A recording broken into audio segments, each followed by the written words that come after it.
Yeah, and he still can't figure it out. Okay. Are you live? It's live. Hi. Hi, Happy Am I live? I can't tell. I'm Spike. That goofball over there who can't figure out how to launch a live stream is Chris. That's true. I have no idea. And we are geeking out, back after a month.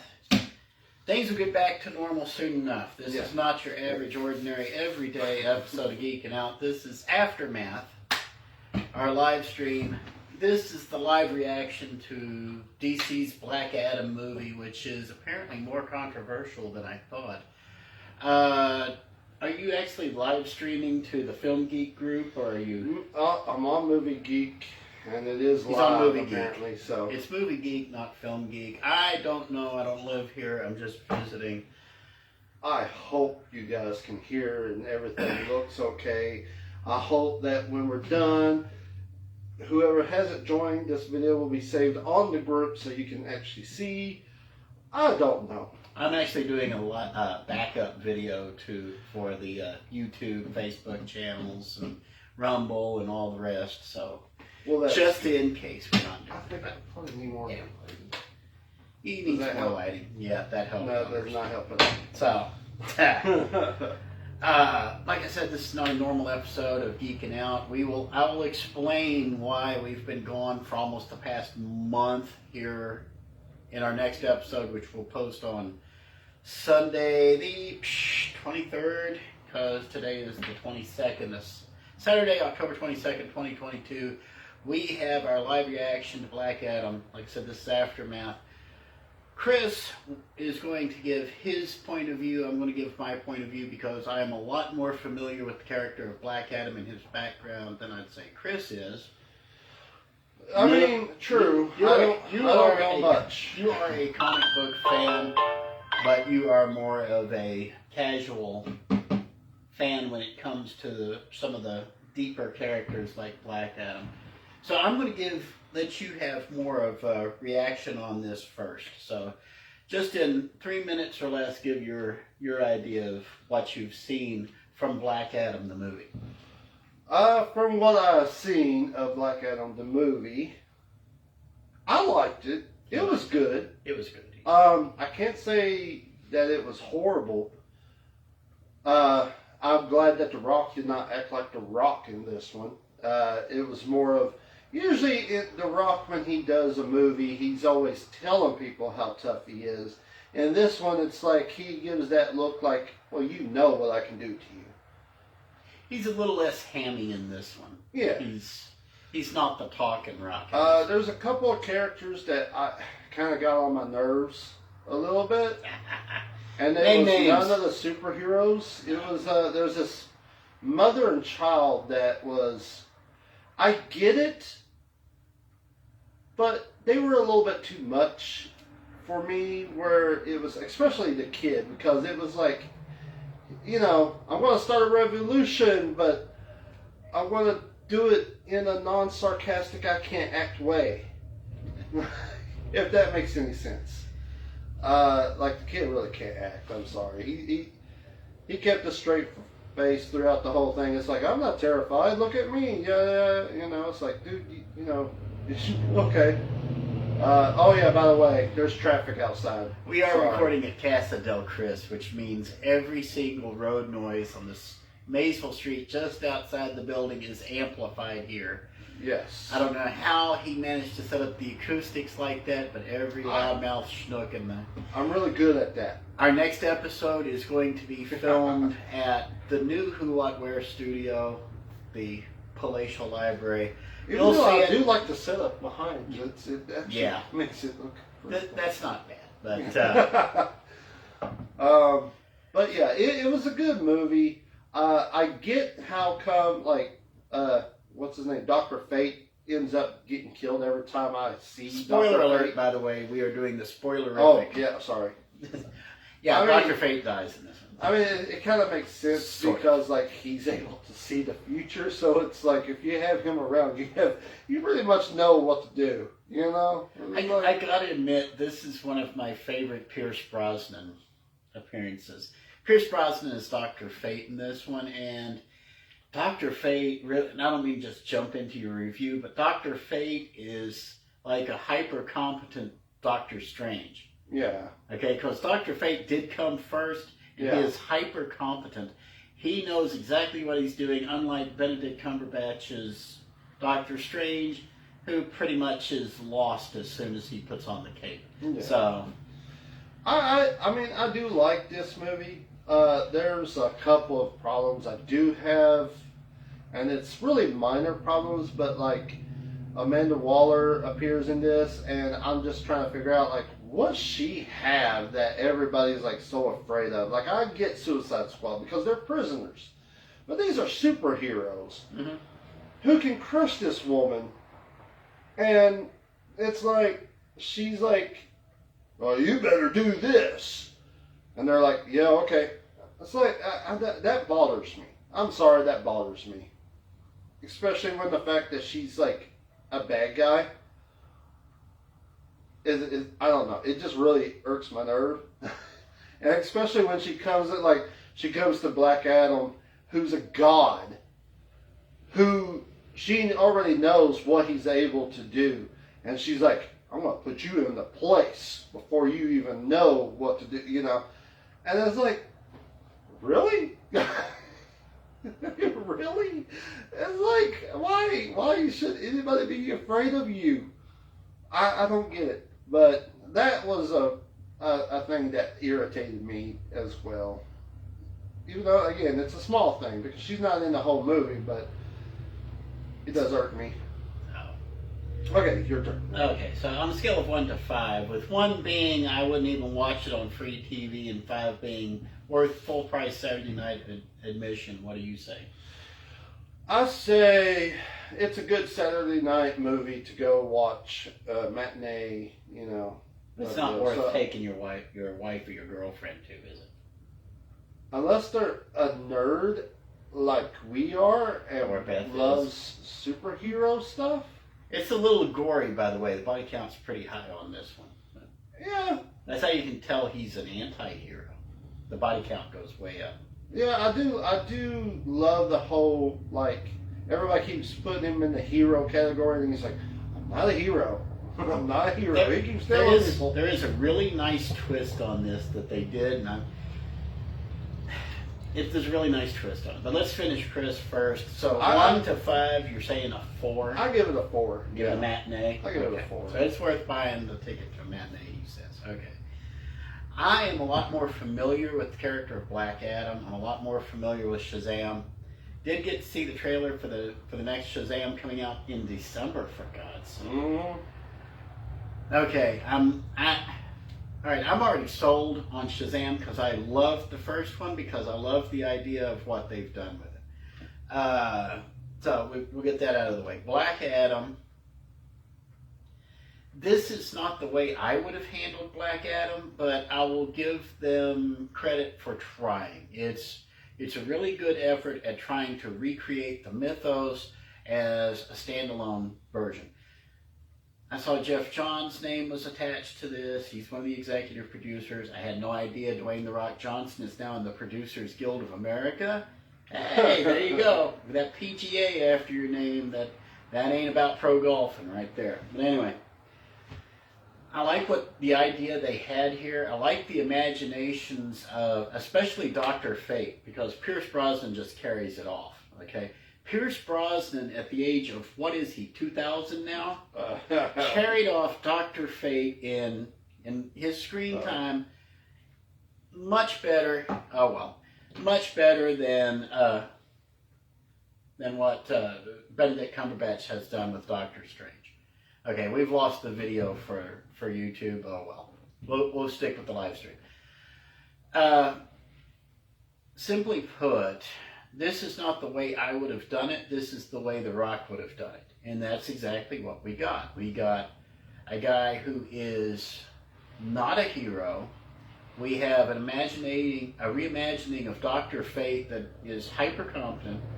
You have a reimagining of Hawkman, which I think is probably the best iteration of Hawkman I've seen yet, although he has this bad tendency to lead with his chin. But Hawkman's always been known as a violent hero, at least over the past 30, 40 years. I like the way they handled Atom Smasher, because Atom Smasher is absolutely the rookie of the Justice Society.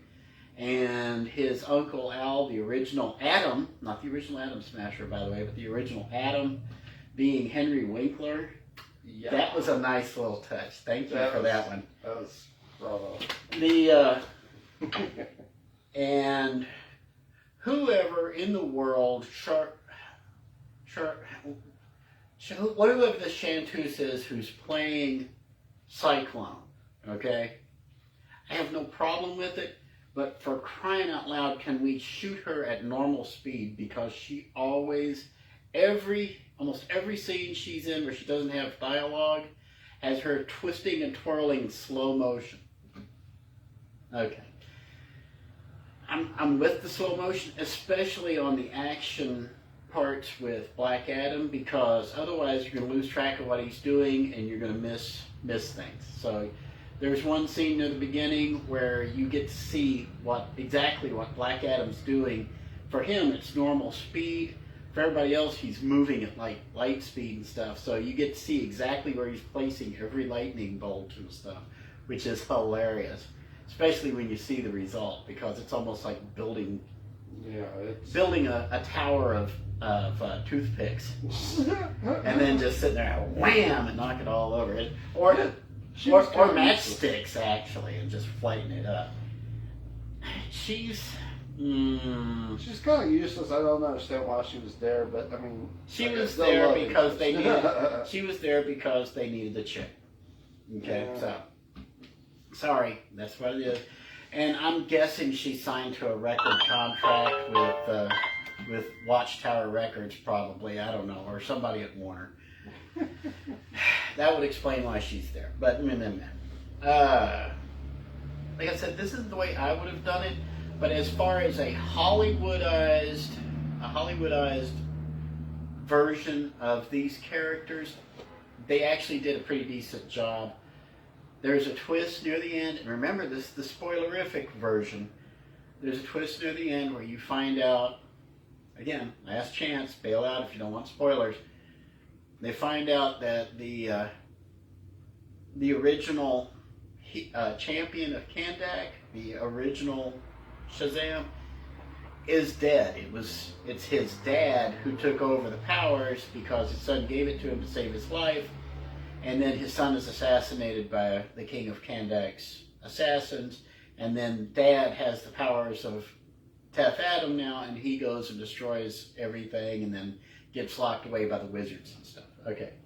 So that's why he's not a hero. That's why he's not a champion. Although he eventually makes himself into one at the end of the movie with the redemption arc. It's standard issue in these things.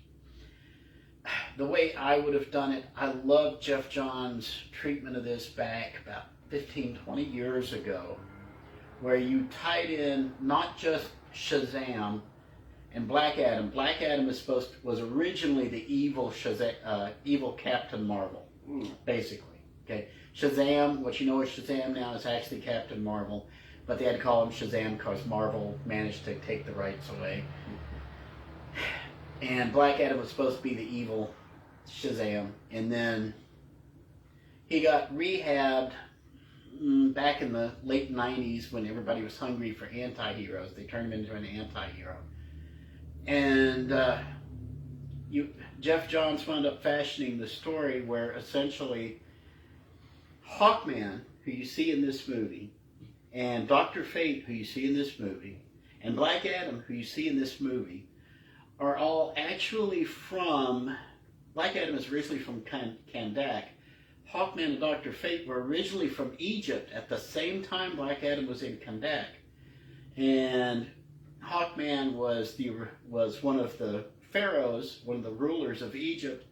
Dr. Fate was his wizard, and then Black Adam wound up going through a severe tragedy where he lost his wife and child, and then, which you see happen in this movie in a different way.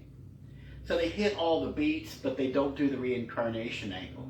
I think if you had included all this history with it, and then had Atom Smasher and Cyclone as bystanders trying to hash all this out, I would have liked it a lot better. It would have been a much deeper story. But as it is, for what it is, it's a popcorn movie.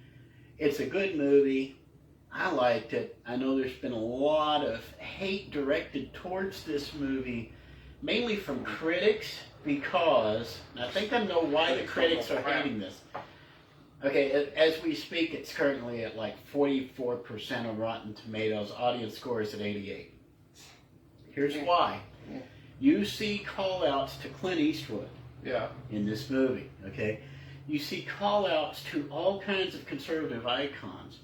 You also see an uprising against demonic forces and the overthrow of an illegitimate regime.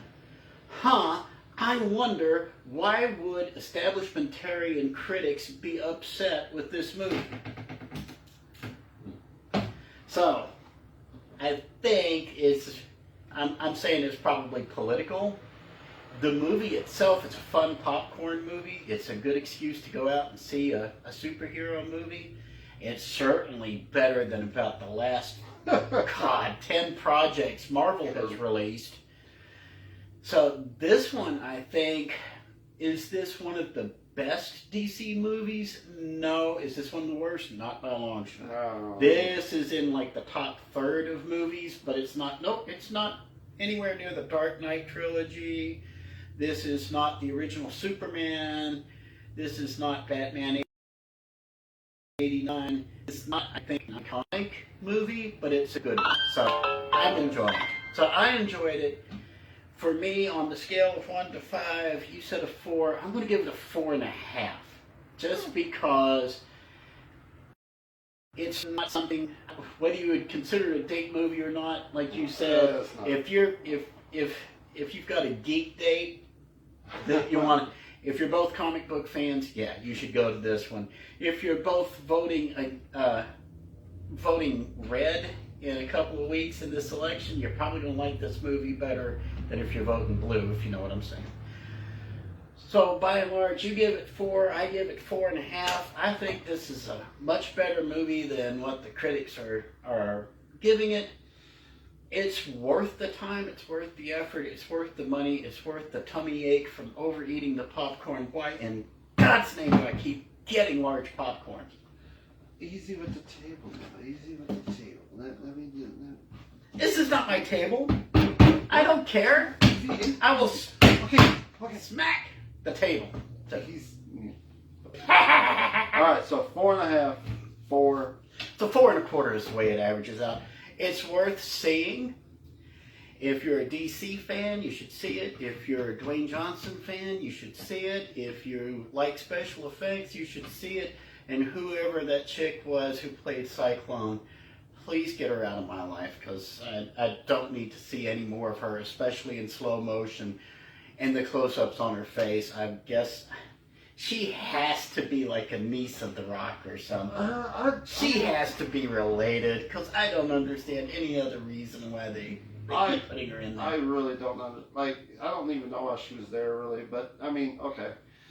Now, the original, Jeff Johns' original treatment did not have Atom Smasher or Cyclone in it.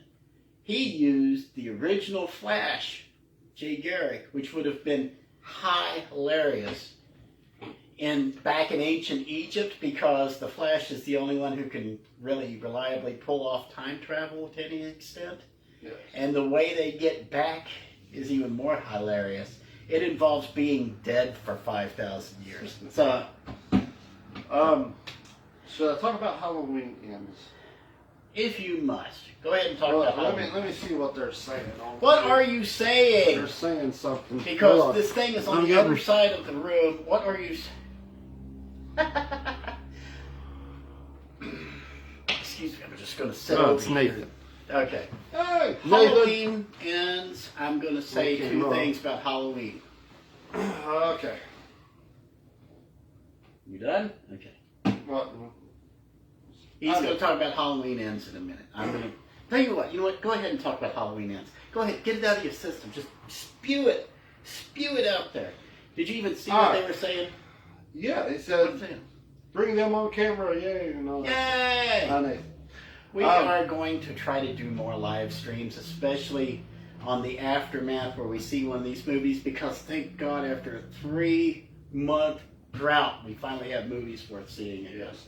Hopefully this will stay on my group, my movie group thing. Although I don't know if Crossing works on Facebook or not. But I have no idea.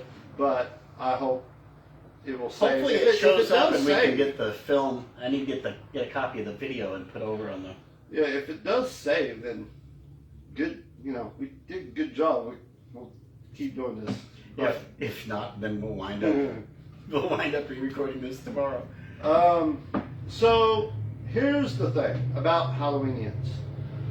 I did not want to go watch this movie. I only went because there were some people that was going, and they said, "Hey, you should go with us." And yeah. So I went. I hate Halloween. I mean, not the holiday. I love the holiday. But the movie, I was not expecting anything good out of it because of the fact that it's the same formula over and over and over again, except where it said Halloween ends, which it is not. I figured Jamie Lee Curtis would probably end up getting killed this time, you know, something like that. But what we ended up getting was something completely different, which is where basically it's telling a story of a guy named Corey, I believe his name is, who had a really bad luck babysitting, ended up killing a kid, accidental, which is amazing because the movie itself started out with this. I think he was probably like maybe 10 years old, but he was a total ass. So when he dies, you're just like, sorry, but anyway. Way to celebrate a child's death, Chris. I mean, they literally made him into like a horrible person. So this guy, he serves a little bit of time, gets out because it was a freak accident, pretty much. But the whole town looks at him differently and treats him differently. But it's the same town that, what's Jamie Lee Curtis's character, Lori, I think. She lives in the town. She sees him and is like, yeah, you know, we're kind of alike.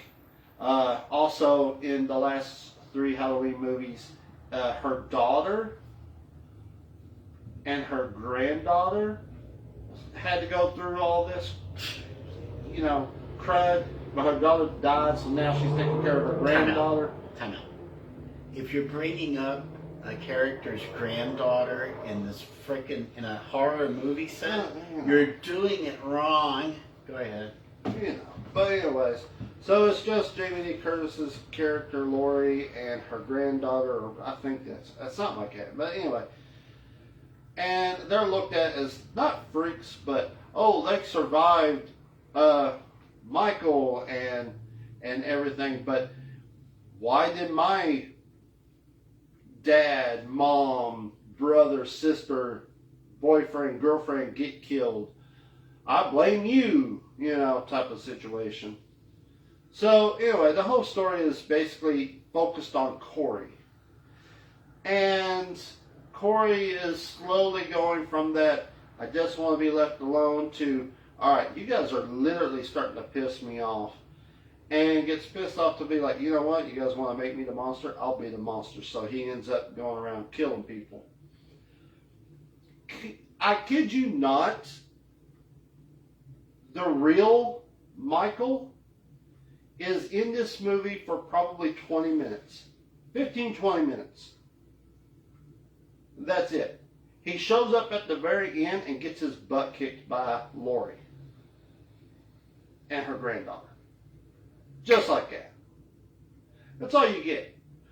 Also, somehow, he has some type of superpowers that we never knew about. But the reason why Corey goes on a killing spree is because Corey's like, is left for dead because bullies pushed him off of a bridge. and he crawls into a tunnel to basically die. And guess who's in the tunnel? Michael. And Michael grabs him and is about to finish him off, but then looks into his eyes and sees all the crap that Corey has gone through, and is like, oh, wow, you know what? I'm going to let you live. So now Corey's like, part of Michael is now in him, and goes on a killing spree. And then he starts bringing people to the sewers for Michael to kill. And somehow, every time he kills somebody, he gains like their soul, or every murder makes him more powerful somehow, more stronger. And you're just like, what? I mean, if you told me that he was supernatural a long time ago, we would have, kind of just like, okay, dismiss this entire thing. But no, you didn't. But again, he's only in the movie like 20 minutes. That's it. It's basically Corey's story, and that's all. So I will say this. This movie I was wrong. It does not go the same rhythm as all the other Halloweens, where he shows up, kills everybody else but the one he's after, and then at the end gets killed. No, this was like totally different. This is somebody else's story, basically being told. So, and this is how you end it, basically. Now, I will say this. Telling this guy's story from going from quiet to being pushed to the limit to become a serial killer is actually really good and interesting and good acting for him to go to from the actor to go to this point. But that should have been a movie on its own. A start of a serial killer. If you just took out Halloween itself, it would have been an alright movie. But no, you matched the two and blended it together to come up with this piece of crap. So yeah, that's basically all you get. Oh, sorry, I'm training myself to sleep with my eyes open. Okay, first off, the horror movie does not make sense to you. No. Really? I knew. Really, you're upset because. Hold on. I'm not upset. You're I upset knew this because they movie put was supernatural stuff in. No, This is Halloween look, 14. Okay, listen. Here's the thing. No, wait, fine. hold on. Listen, you got to understand, okay? I've always wondered, like, the reason why I don't like these movies is because it did not make sense to me. Like, oh, this guy gets shot, set on fire, stabbed, thrown out of a window like a dozen times in these movies, and still walks away. And then comes back every Halloween for some odd reason. And I'm just like, this is stupid. I don't want to be explained why he goes like this. Jason, however, Friday the 13th, there was one movie where it actually explained that when he got killed, the demons that created Freddy Krueger shows up and gives him powers to do what he does. That makes sense to me. Why?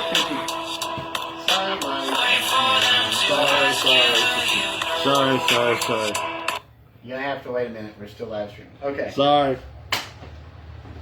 The criticism you are leveling against Halloween, now that you've been interrupted, the criticism you're leveling against Halloween is the exact same criticism we're firing at so many of these remake movies they're doing right now, where they take an existing property, change everything, change the race, change the sex, change the gender, change the diapers, whatever it is, and they change everything, and then they still depend on that established marquee name on the title in order to get anybody to pay attention to it, because they're crap writers. Okay. Yeah.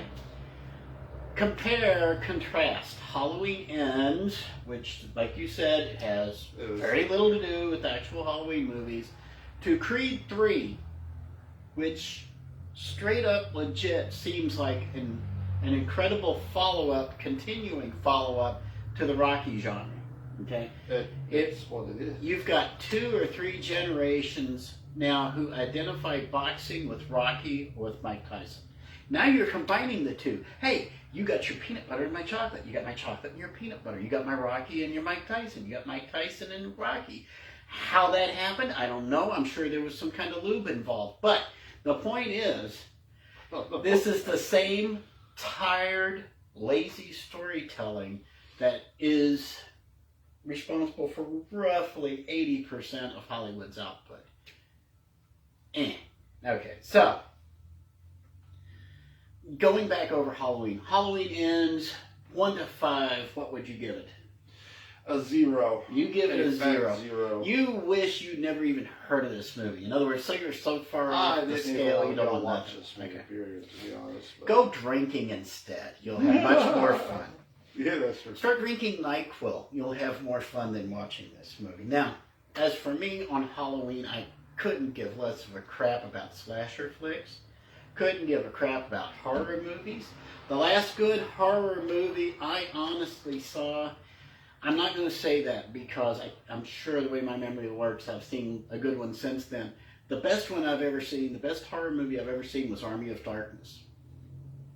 Yes, that is the closest thing to a horror movie I'll actually watch. Now, you mean because it was... Stop. Oh.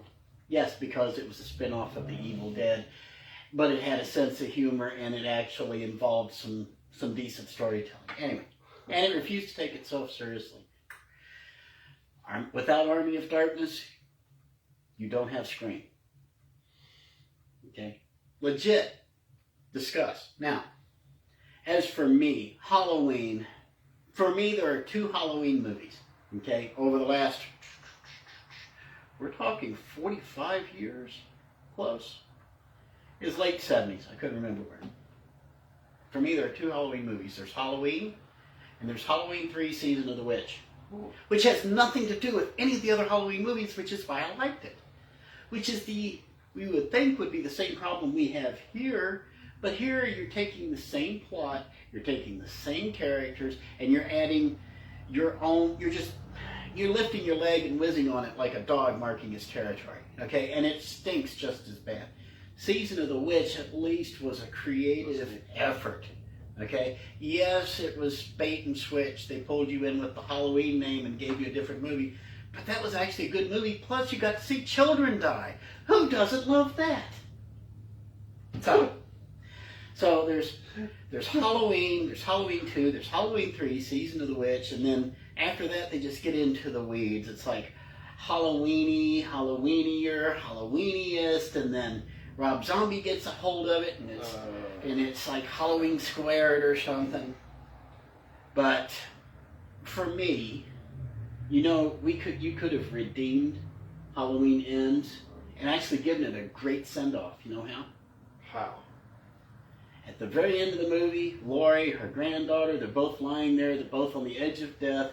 And there's Michael Myers, or whoever in the world, is about to kill him off and everything, about to deliver that killing stroke, and then he suddenly goes, ah, and falls over dead, and it's William Shatner holding a knife, just slashing him up, and like, yeah, take that for giving me 45 years of hell. Okay, yeah. He does that, and then all of a sudden, a head pops out from the kitchen, and it's, what's his name? I had his name right in my head. George Takei with George Takei taking off a hockey mask, saying, "Oh my!" And then here comes Patrick Stewart with Ginsu knives and a full set of Ginsu knives in his hands. Like, did I miss anything? And then it just goes to. That would be how Halloween ends. Would be a great movie. That is the official Geeking Out Halloween ends. So, wow, yes. Anything else to say before we wrap this live stream? Because honestly, it wasn't supposed to go this long. We were supposed to be reviewing Black Adam. You wind up going off on Halloween ends. I'm sorry. It was something I had to talk about. It was something you had to talk about. And just had to spill it all over the interwebs. Isn't that nice of you? Now, you clean up that mess. I got stuff I got places to be and people to do. So tomorrow, like I said, today's Saturday, October 22nd. Tomorrow, the 23rd, we're going to record our regular Geekin' Out. Hopefully, shut up! Hopefully, we're going to be able to get. I'm not used to doing these live chats. I'm really not. If you just texted Chris, I'm sorry for telling you to shut up, but seriously, I'm 51. Okay, I don't understand the live streaming thing. Okay, I've got confetti of color right here. I don't know what I'm doing, but anyway. We will have new episodes of Geekin' Out coming out and a new episode of Back Rack Video. Do you have an idea in mind, or do I need to? He has no idea what he wants. I mean, I had an idea before, but now I have to sit down and do it. some research on. So we're going to do Back Rack Video. I think this is episode what, 4? 5? I've lost track. No, this is like 3. No, I think it's 4. Whatever. We're going to be doing a new episode, and it will be, since he has to do research, this will be a beginner's guide to film noir. I'm going to tell you which, we'll give you 5 movies to start you on your way to enjoying film noir. It will be the complete beginner's guide. You're going to like it. And I might accidentally get a chore of duty out. We'll see. So you're doing the back rack. So I'm doing the back rack this week. And you can come up with something for next week. Cool. Plus, you get to see the new library. It is so much slimmer. It's lost 30% weight. That's my story, and I'm sticking to it. So until next time, happy campers. Spike, Chris. and we'll see you later. You all I'm about to do a geeking close-up. out. I'm about to do a close-up. I'm I'm about to do a close-up. Oh, no! Oh, no! What's You going monster, on? you Ah! Okay, I'm... Turn it off. Turn it off. Turn it off. Turn it off. Bye. There we go. Yeah, storage.